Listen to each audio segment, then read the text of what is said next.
طيب ننتقل إلى المحاضرة الثانية ويقدمها السيد سيدني تشاو، وهو الرئيس التنفيذي لشركة أمن الطيران إفسكو في هونغ كونغ.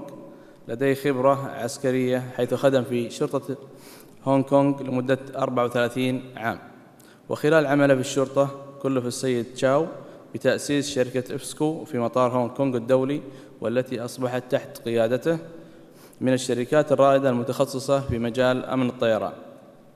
وقد حصل مرتين على جائزة الأداء المتميز في مؤتمر أمن الطيران المنعقد في سنغافورة لعام 2004. وفي عام 2004 عند تقاعده من جهاز الشرطة عين رئيساً تنفيذياً لهذه الشركة، وبحكم عمله كرئيس تنفيذي للشركة هو أيضاً رئيس للأكاديمية أمن الطيران التابعة للشركة، والتي تمثل أيضاً مركزاً تدريبياً لمنظمة الإيكاو. يحمل السيد سيدني تشاو درجتي ماجستير، وحاصل على دورات تدريبية عديدة في الولايات المتحدة وبريطانيا والصين. وهو الآن بالإضافة إلى عمله يعمل مستشاراً أمنياً لعدد من المطارات في الصين، وكذلك لمجموعة الخطوط الإماراتية لدبي. يتفضل السيد تشاو لإلقاء محاضرته.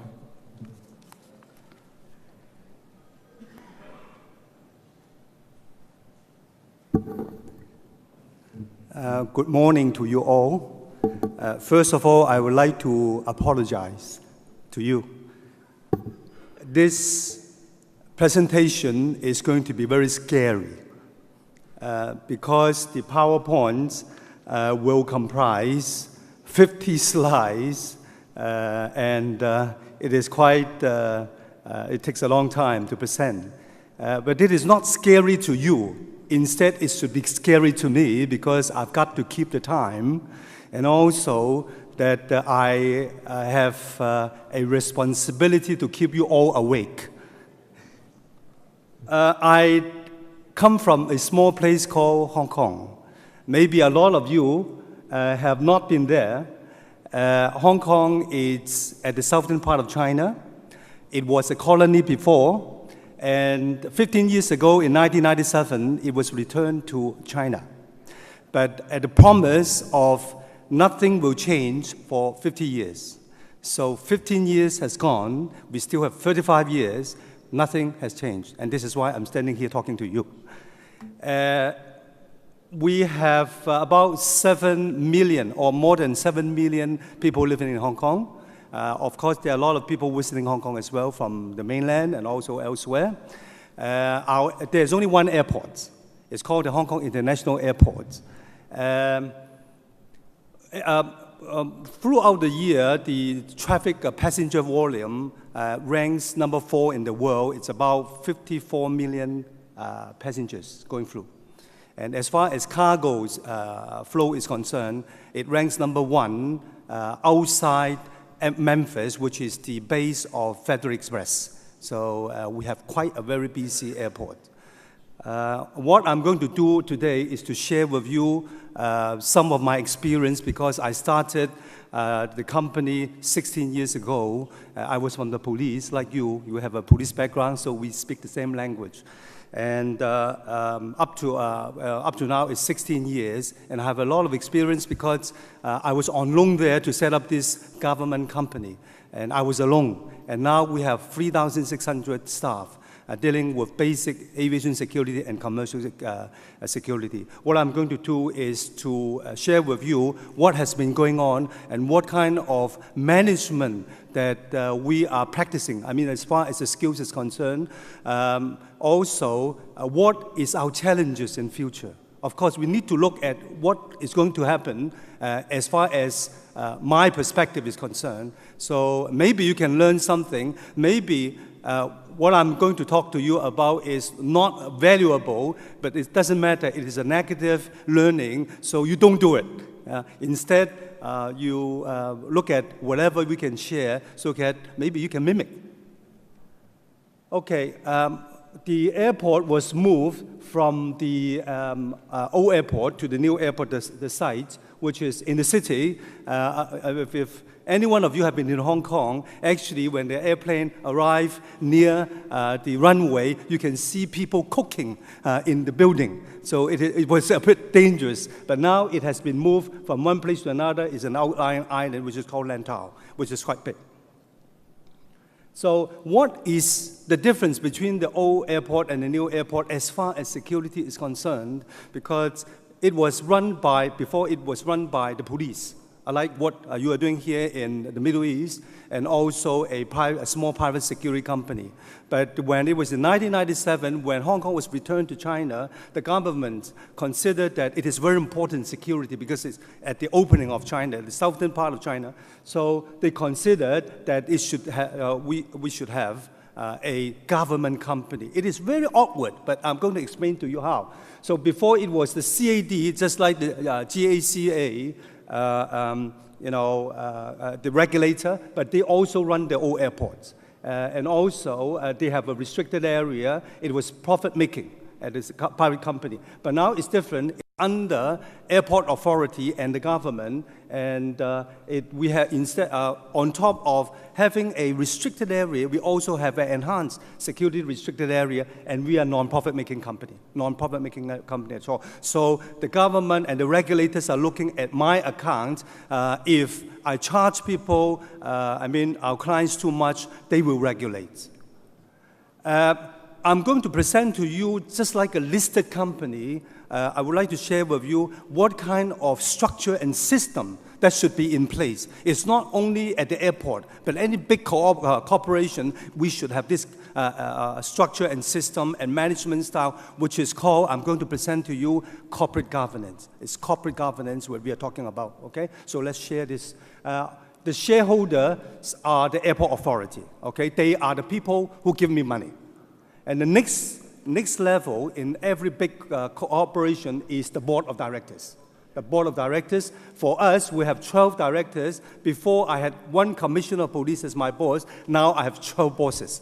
So half of them are from the government, like the commissioner of police, the Minister of Security, the Deputy Minister of Security, the Civil Aviation Director, and Custom Excise bosses. Something like that. 6 of them are from the government. 6 of them are from private sector, like legislators and solicitors and something like that, okay? I just want to share with you, that is the middle level of corporate governance, which is the board of directors. And then below them is our company, it's called ASICO, because when we talk about ASEC, we talk about aviation security. So when I set up this company, I said, don't be mean, let's look at the bigger world. So we call it ASECO, and that's the reason. Okay, so this is the management. I'm responsible to the board of directors. They hired me and can fire me. So that is the 3 layers of corporate governance. Okay, well, I look much younger. At that time, that was 10 years ago. I look much older, you can tell. But I can say I'm young head on old shoulder. I'm still young. I'm still running this morning. Okay, so I have 3,600 staff working for me, and I'm the executive director, I'm the CEO, and that's it. Okay, if anything goes wrong, I will have to be held accountable. Held accountability, I will come to that in a minute. All right, this is the Hong Kong International Airport. We have a restricted area. That means anybody who wants to go in, you must have a permit. You must have a permit. But the most dangerous place is this area, which is this civil aircraft, which is parked here. This is called the Enhanced Security Restricted Area, which mimic some of the airports in the UK. So when you go into the Enhanced Security Restricted Area, that means the terminal building, you need to be screened. That means searched. You need to be screened. That is 2 kind of levels of security. Why? Because you have a cargo apron. Instead of cargo apron, in comparison with passenger apron, there's a difference because of the seriousness of security, okay? I don't know. I just want to bring you to visit our airport to see what's going on. Okay, this is the perimeter intrusion detection system. It is in the book. It is practiced a lot in the world. It's called PIC system. You have 2 layers of fence. Each fence, the basic height should be 3.2 meters. And in the middle, you have a microwave detector. So if anybody goes in, climb in, so if he arrives here, it will it will, the alarm will be activated, and our patrol cars will have to arrive within a certain time, let's say less than a minute. So they need to climb over. Again, this is a defensive system which is practiced in the world, which is prevention, detection, and then response. Okay? Okay, the whole airport is full of, equipped with CCTVs. CCTVs are very important. Some of them are smart CCTVs, detect people intruding into the airport. Okay, we have biometric access control. I just want to touch on this. This is no big deal. Hong Kong is no big deal. I just want to let you know what we are doing. There are a lot of technologies outside, which is even more interesting, but biometric and also technologies will assist our work in order to enhance its efficiency, and that's it. Okay, I want to show you this. We talk about basic aviation security services. There are two kinds. This is one, baseline security and also risk. I'm coming to that right away. But the baseline security, which is also called the basic aviation security services, comprises, in accordance with ICAO Annex 17, these kind of activities. It must be done by the government or dedicated to or contracted out to a service provider by a government. Okay? So first of all, is access control.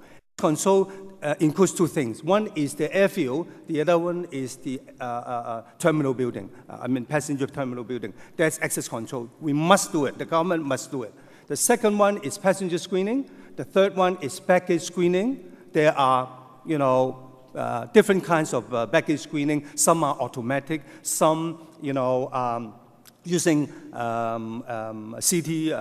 CTX machines individually. It depends. It doesn't matter as long as there is 100% screening. As Mr. Becker just said, passenger screening, baggage screening must be 100% because of a number of incidents that occurred in the past. So number 4 we need to do is baggage reconciliation. Mr. Becker also talked about the Pan Am 103, the Lockerbie case. So in 1988, resulting in ICAO requiring us to do that, okay? Are you doing that? I don't know. So I'm familiar with your operation. I'm sure you are doing this. And the last but not least is cargo screening, which is a big topic nowadays. Big topic, because we are our adversaries, our enemies are targeting cargo screening. There are a couple of cases. I'll repeat that later on, which has been mentioned by some of our speakers.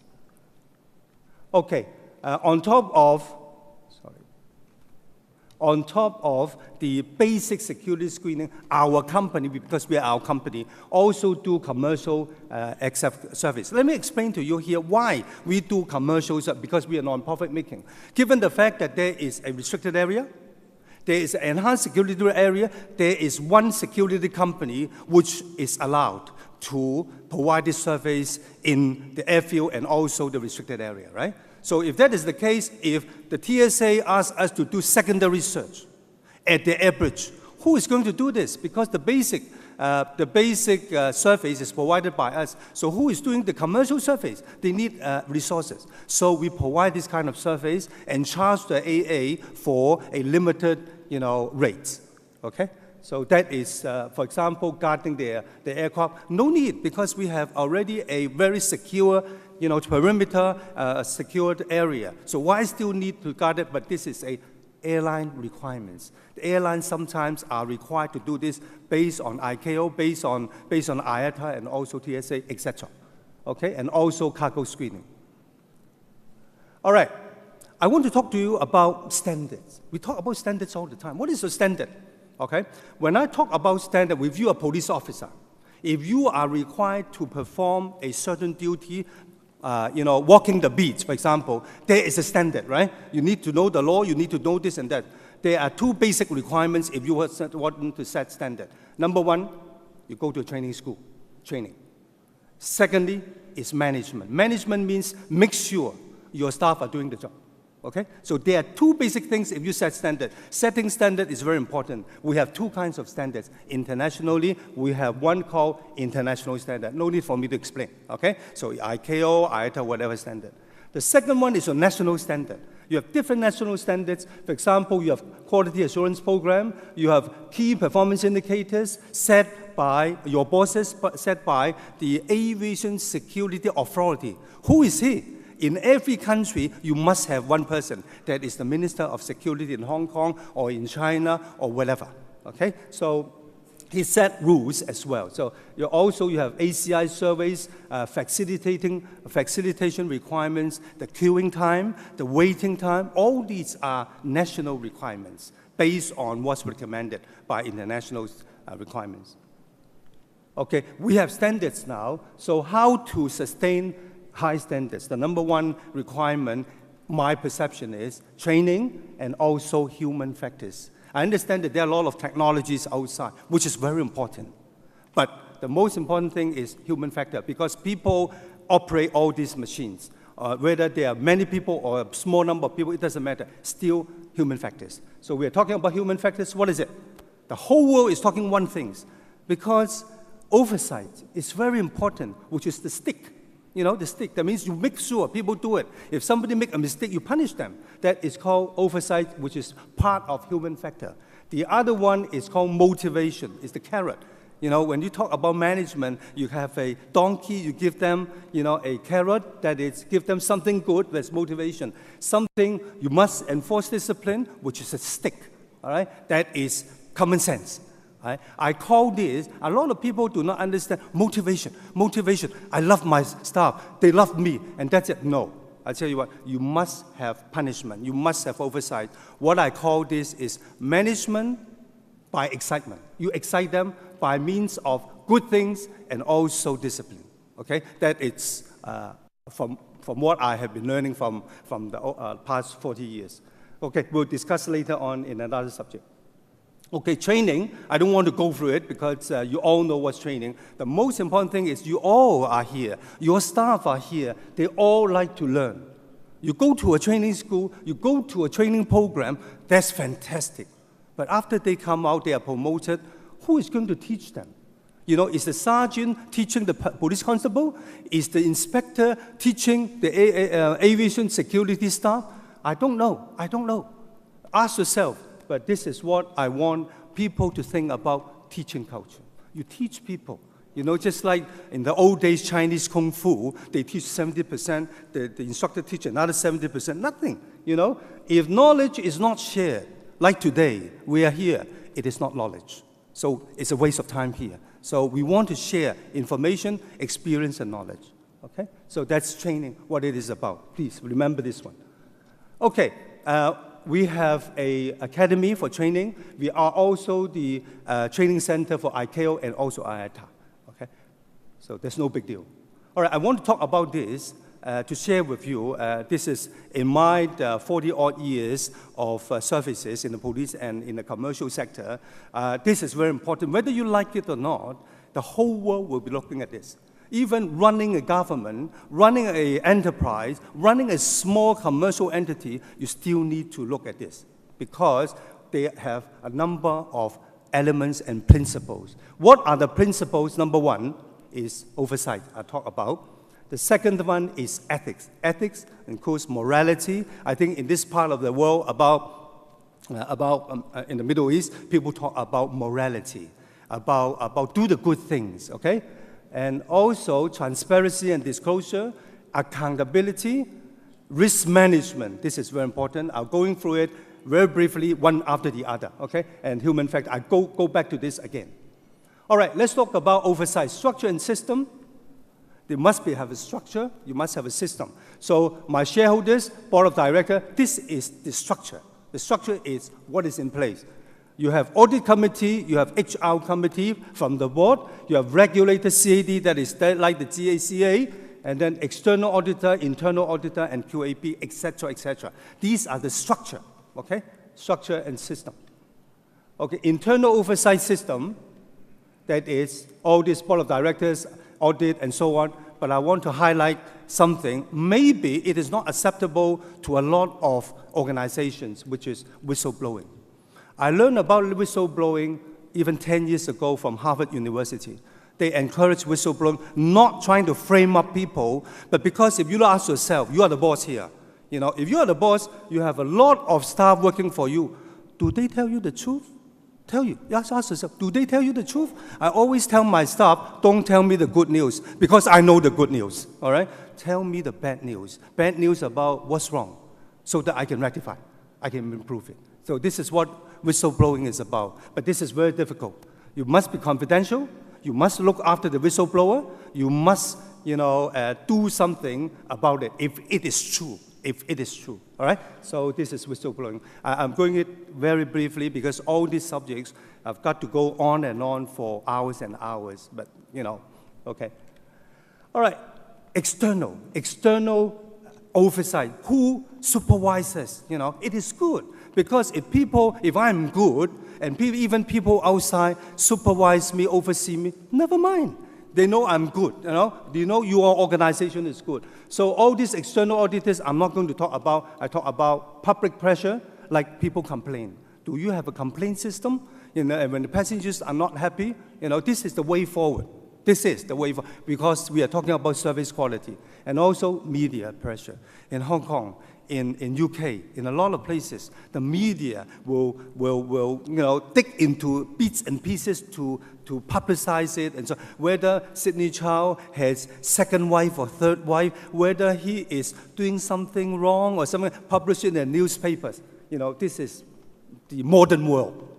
So I don't mind because I've got to behave. If I do in accordance with the corporate governance, I don't have to be afraid of. Okay. Number two, I want to talk about ethics.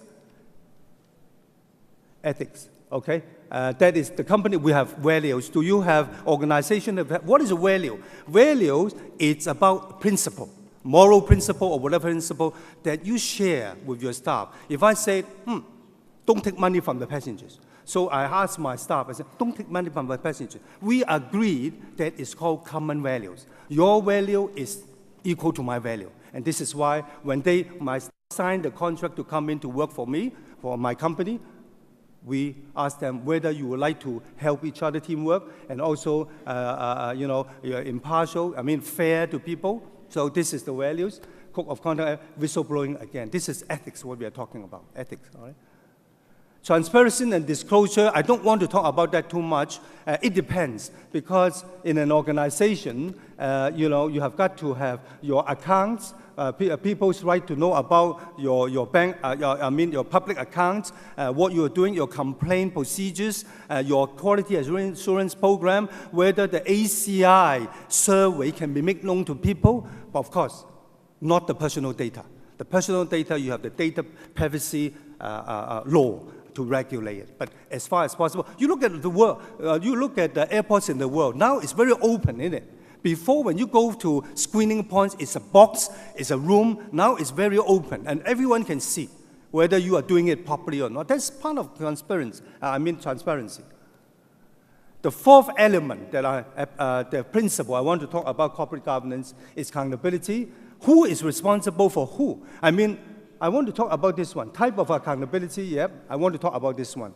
If you have a boss, if you have a group of staff working for you, a unit, you must have accountability. Who is writing whose report?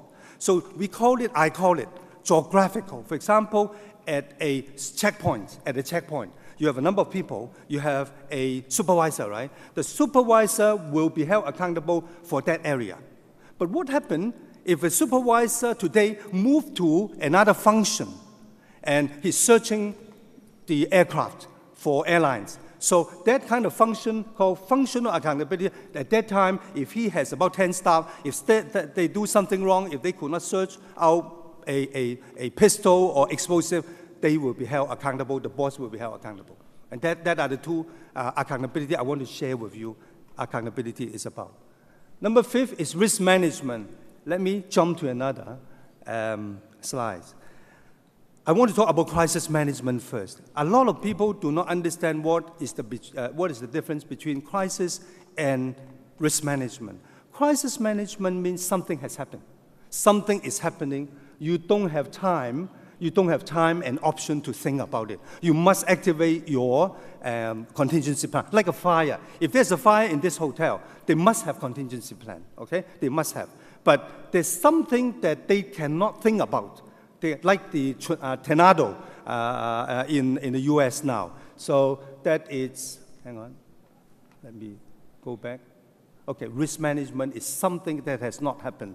You have the time. You still have the time. It is not happening. You know that it's coming. It's not happening, and you have the option. What kind of measures, what kind of action you want to do? Crisis has not occurred, and then you think about the response. That is the best case scenario. Don't think about crisis. Crisis, when it happens, respond, of course. You have books written down, but this is very important. Risk management. There are big risk management, a bank. You know, if you invest in something, you must think about, is there a risk in front? So this is risk management. You don't do it this way or do it that way, all right? So crisis management, I talk about. Human factor is management by excitement. I was talking about various management and supervision methods, zero tolerance, and all these are about management methods, management methods about oversight, about supervision. And what I was talking about, the discipline. The discipline is very important. You know, in your country, you have a lot of discipline. That's very, very good. But this is the stick. And how about motivation, reason for pay, and you know, reasonable pay for our security staff, sufficient resources, management? Do you walk about to listen to your staff, what they want to tell you about, instead of you walk about and they salute you and you salute to them and walk away? Do you care for them? Do you talk to them about what's going on? Do you want to know something? So that is the human factor. This is a discipline, and also caring for your staff is between oversight and motivation. All right. Mr. Garcia talked about the ACI survey. Every month we have a survey. Every year we have a total survey. It's about 4 areas at the airport in order to achieve excellence. Hong Kong, it fluctuates. It doesn't matter. It doesn't. When we set up this company, we slowly improve. So it's between 2007 and 2012. So we are improving. I just want to share with you. It's no big deal. But you know, there is a slight drop here. Do you know why? Because our 3,600 staff, they are not well paid. And the economy is getting better and better. They are not paid well. So they only are paid 1/4 of police officers. It's disgraceful, actually. So this year, starting last year, we give them more. The board of directors, remember talking about the board of directors, they approve, a pay rise for them. So that has been improvement. This 2001, that was very bad. I'm sorry to tell you, 30% of wastage rate. Oh my God, it's ridiculous. Now this year it dropped to 1 point something. I mean, 15%. Something. It's reasonable. You know. Okay, that is the feeling of being safe. When people perceive the passenger, when you talk to them, okay, they said being safe and secure. And this is courtesy and helpfulness of staff, and also thoroughness of security inspection. I just want to show you this, not because say that we are good or bad. Just want to let you know, repeat what Mr. Garcia said. That is the survey. That is necessary because on top of security, you need facilitation and service quality as well.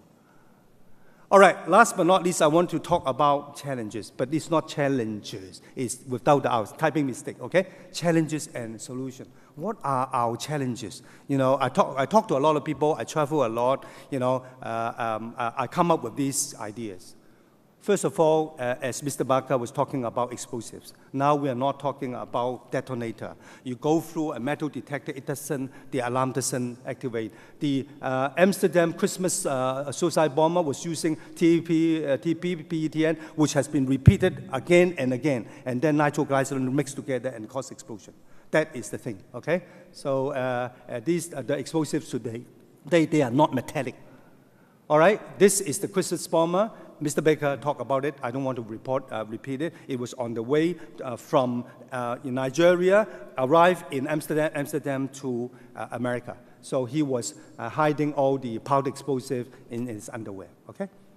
Actually, he was profiled. He was profiled to have a thorough search, but that was not done. You know, he went up to the flight. I don't want to dwell onto it, okay? Different people have different operational techniques. Okay. Number two challenge. Challenge number two, conventional screening methods. Now, we are still using that. It was introduced in 1963. We're still using it. This is a challenge. Is it effective? Do you think it's effective? So if it is not effective, they have, powder explosive and nitroglycerin in the body. What are you going to do? So what is the solution?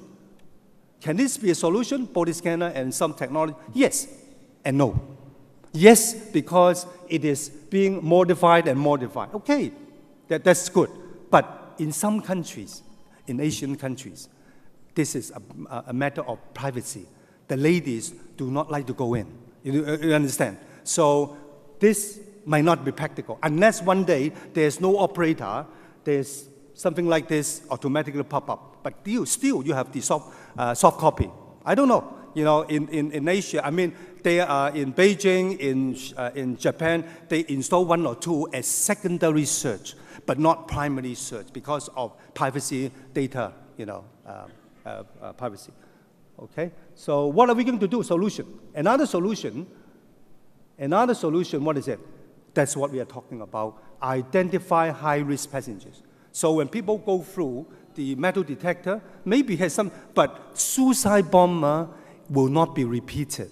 It is the first time and the last time, and they must behave something. Either they are shaky, either they are very, the behavior, the mannerism is something wrong. Okay, so there are a number of things. There's profiling, which can be done, trusted passenger scheme in the States, behavior pattern recognition, identification, whatever you call it. In America, they call it spots. And then CCTV surveillance, or even as the director of TSA said yesterday about pre-check of passengers. Which is right, which is wrong, we'll go through it right away.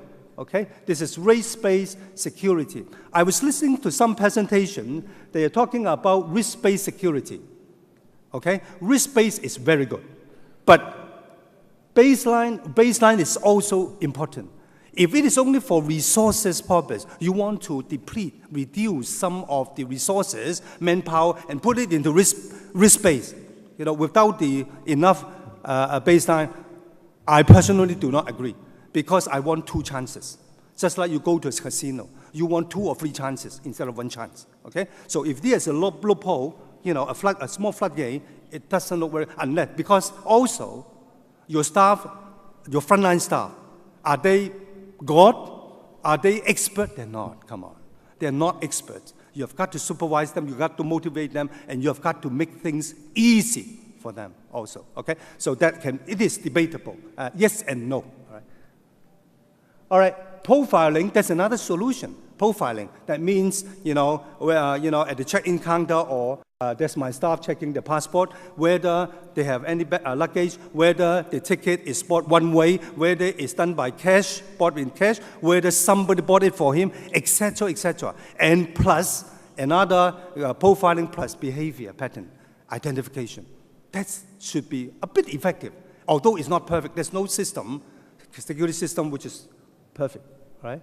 So that is profiling. What I want to show you this photograph is landside, airside. If this suicide bomber, Richard Reed, go wrong again, so he will have to go through layers and layers of behavior pattern. Because all our staff, I think it's in Singapore as well, they train up our security staff, also the cleaners, the airline ground handling agent, the police, our guards, immigration officer, checkpoints, etc., etc. Layers and layers. It is not expensive. What you need to do is to train them up with behavior pattern, with eyes. The good thing about behavior pattern recognition is, if people know, if a terrorist or adversary knows that you learn behavior pattern recognition, then they will not come. If they come, they might have to go through all these layers, they may be detected. Right? So I just want you to show you what happened to behavior pattern identification. After identify, either he'll go to the body scanner or pat-down search or use iron scan, etc. Make it difficult for the adversaries, or your enemies. Okay, challenge 3, cargo security. I don't want to repeat this case. There are 2 flights from Yemen. One arrived in Dubai, one arrived in the UK. Their intelligence was good, and the job well done. They were detected, all right? But it signifies that, they are targeting cargo flights. And this is, I did it myself, my police experts use PETN to be on the, to go through X-ray machine. That is the color, it's organic color. And also, we have got to look at the mechanism, you know, our staff are trained, X-ray screener, trained the, mechanism behind it or beside it. Okay, another challenge is dangerous good. Lithium battery, mercury, you know, there are cases where fireworks, fireworks were set because of these on cargo flights. And also mercury, it was spilled and then damaging the fuselage of an aircraft. Okay, and this is another challenge that we will have to face.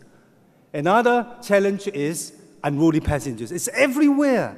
Unruly passengers touching our, you know, somebody is drunk. I mean, not here, of course, it's not forbidden. It's forbidden to drink here or in the Middle East. But touching some, the cabin crew's buttock, you know, fighting each other, stealing something on the cabin, you know, and a cabin drawer, etc., etc. And people in China, for example, in Shanghai or Beijing, they're not happy about the delay.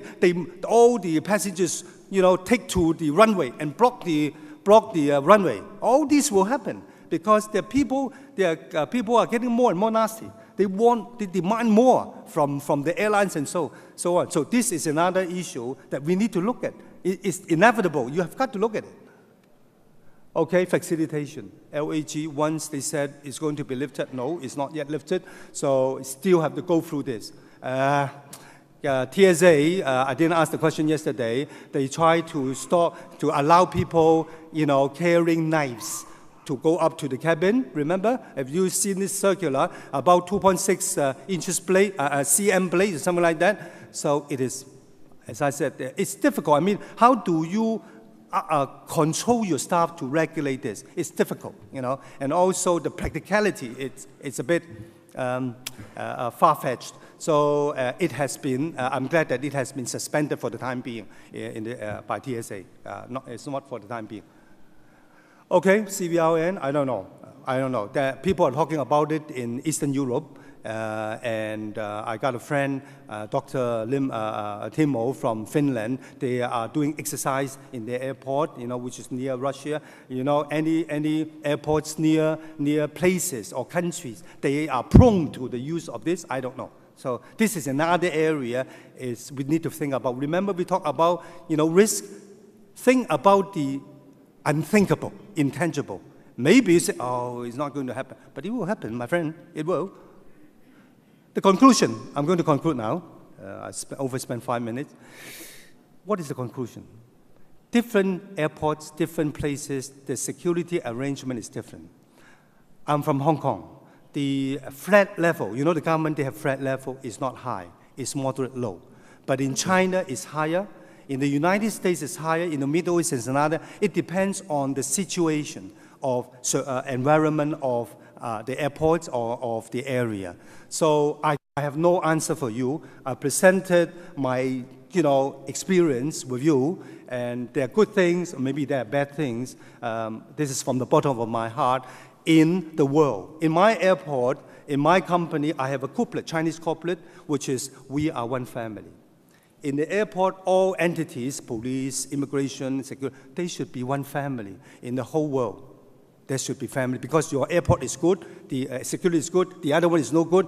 When, you know, they interchange, the flights fly to each another, it should be a family, you know. We should look after each other. It's no competition at all. So that concludes my presentation. I'm sorry to have taken a little bit of my time. There's no big deal, as I said, Hong Kong. And, if you ask me what is my forte, what is my weak link, I don't want to tell you my weak link, my forte. I think I know a lot about human behavior. So human factor is very important. But I'm not trying to say the technologies is no good. It's also good. Thank you very much.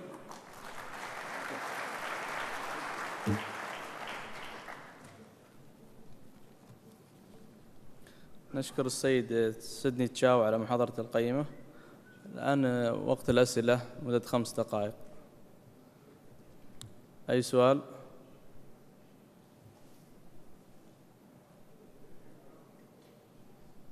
إبراهيم بس المايك.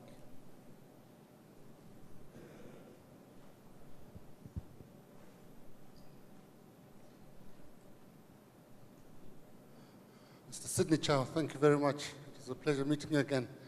My question is, well, first of all, if I may introduce myself, my name is Ali Al-Harthi. I'm the General Manager for Oman Air.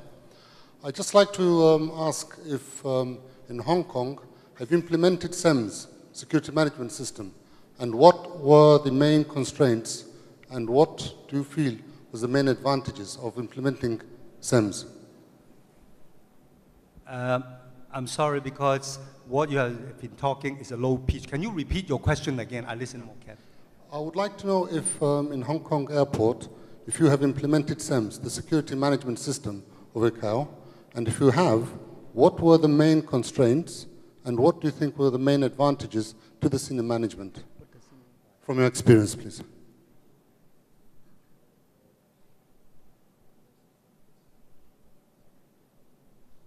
All right, thank you. Yeah, because your terminology for security management system is different from what we see from Hong Kong. As far as security management system, it's a helicopter view. Is the responsibility of the airport authority, of course. You know, the whole airport security management. In terms of technologies, and for example, overall technologies is the responsibility of that organization. I have difficulty because I like the body scanner, personally.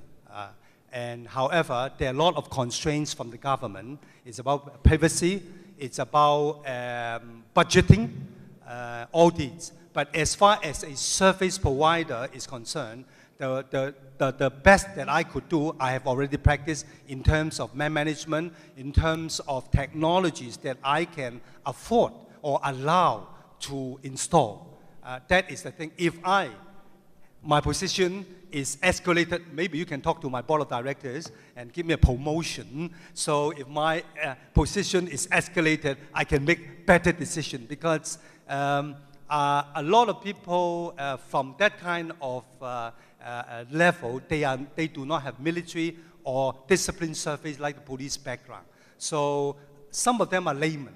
The more I explain to them, like you, all of you, you are from the military, you understand, we speak the language. So they do not know the importance of certain area. So my weakest link is that I've got to convince them.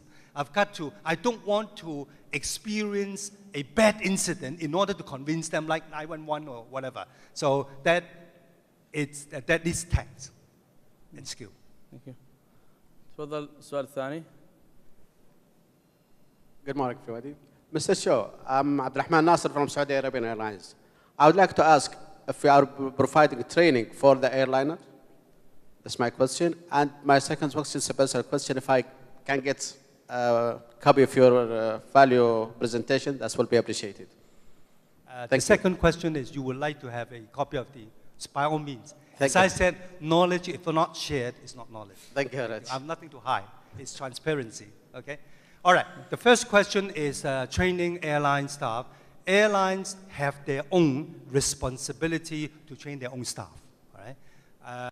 However, we do provide them with additional training free of charge. For example, we provide them with profiling. We learn it from some companies. We train the trainers. In order to secure the airport better, we give them this knowledge and train them like profiling, behavior pattern recognition. And also recently, we train them on in-flight security. As I said, you know, unruly passengers, it's something very prevalent nowadays worldwide, globally. So this is important. What I advise your organization or Saudi Arabia authority also, you can look at this as well. Because giving them a little bit more training is not that expensive, but the whole thing will be enhanced in security efficiency. And when people know that you have more training, they do not come to disturb you.